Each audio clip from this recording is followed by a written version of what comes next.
Assalamualaikum warahmatullahi wabarakatuh. Perkenalkan, nama saya Setiawan dari Fakultas Ekonomi Manajemen 3A Universitas Putra Indonesia. Di sini saya akan mereview kembali pertemuan ke-6, yaitu yaitu tentang bisnis kearifan lokal. Nah, adapun bisnis dalam kearifan lokal yaitu mempunyai peraturan yang disesuaikan dengan tempat atau wilayah hukumnya. Itu yang pertama, yaitu contoh daratan. Daratan adalah bagian permukaan bumi yang secara tepat yaitu atau permanen tidak ditutupi oleh air laut.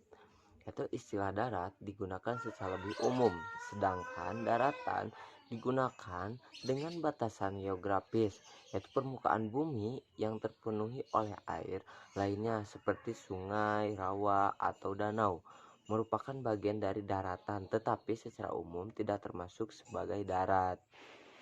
Nah, yang kedua yaitu adanya perairan. Nah, perairan yaitu sepertinya itu tergenang, yaitu seperti danau.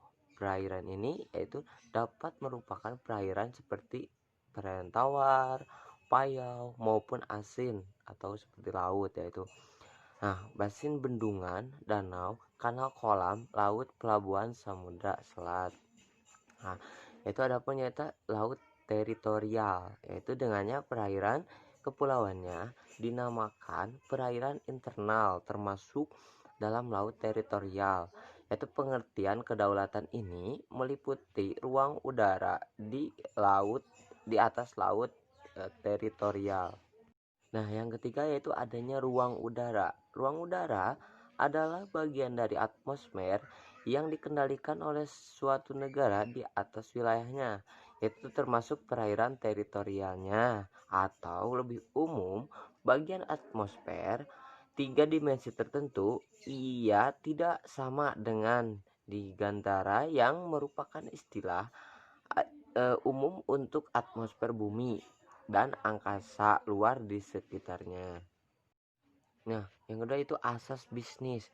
Bisnis yaitu adalah saling menguntungkan sesuai dengan kesepakatan. Contohnya satu dengan perbatasan maupun perbatasan di daratan maupun perbatasan di laut atau di udara. Karena batasan itu sudah disepakati dan tidak boleh diranggal. Contohnya suatu nelayan tidak boleh melewati batas, misalkan nelayan Indonesia tidak boleh melewati batas negara Indonesia, dan sebaliknya negara asing tidak boleh membatasi batas yang telah ditentukan oleh negara atau disepakati.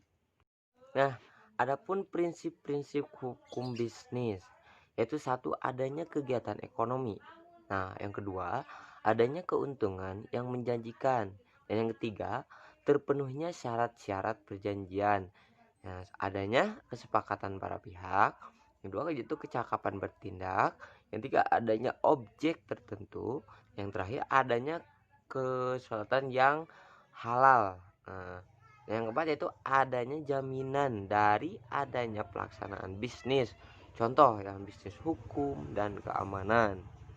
Nah, mungkin segitu saja review pertemuan ke-6 hari ini. Mohon maaf bila ada kesalahan. Wassalamualaikum warahmatullahi wabarakatuh.